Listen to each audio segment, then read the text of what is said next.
Do you know why they won't teach us the history of Egypt? After you have shackled and enslaved a people, branded, castrated, lynched, burned, and tortured them, you called them 3/5 of a man, subspecies, an ape, a monkey, and a general inferior creation, how can we then admit that they are our teachers and the ones who gave us civilization? How can we admit that we descended from Greece and from Rome, and that Greece and Rome stole everything they knew from Egypt? How to admit that?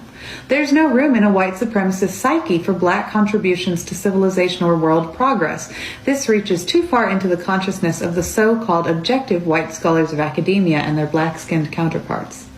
This is like asking a Nazi to accept the Jewish origins of Nazism and of Hitler, if that were the case.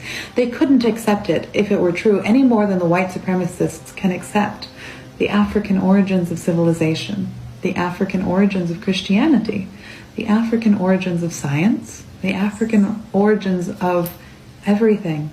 Philosophy originated in Egypt. Math originated in Egypt. Theology originated in Egypt. Philosophy originated in Egypt. Letters originated in Egypt. Everything started there. They were as ancient to the Romans as the Romans now are to us. And that's what we don't really understand because we live now. We don't really understand that the pyramids are 5,000 years old and that the Romans only date back 2,500 years. Like, really think about that.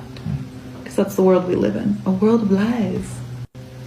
I'm reading from J. California Cooper's book, The Wake of the Wind.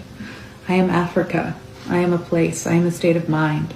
Hundreds of years ago, my children lived free. We had our skirmishes within my shores, even small wars that did not disturb my great and sprawling land. We were not perfect, but we never lift our shores to seek to destroy or rob any other culture or people, to steal the fruit of their land or mines and leave the land and people ravaged. Nor did we seek to steal any people's love of themselves, nor tell other people they were ignorant savages and inferior while we were superior, as the white ones said to us. They lied so much and long they began to believe it themselves. They cried God with their mouths while holding a knife in one hand and a gun in the other, slicing and firing at vibrant life. They also brought with them other diseases, including endless greed, envy, and hate. Our nations changed. They killed for land, women, or gold, spreading their savageness to all others. And now they have influenced others. Anathema. Enough. How do we repay our debt to black people? I really want white people to think about it.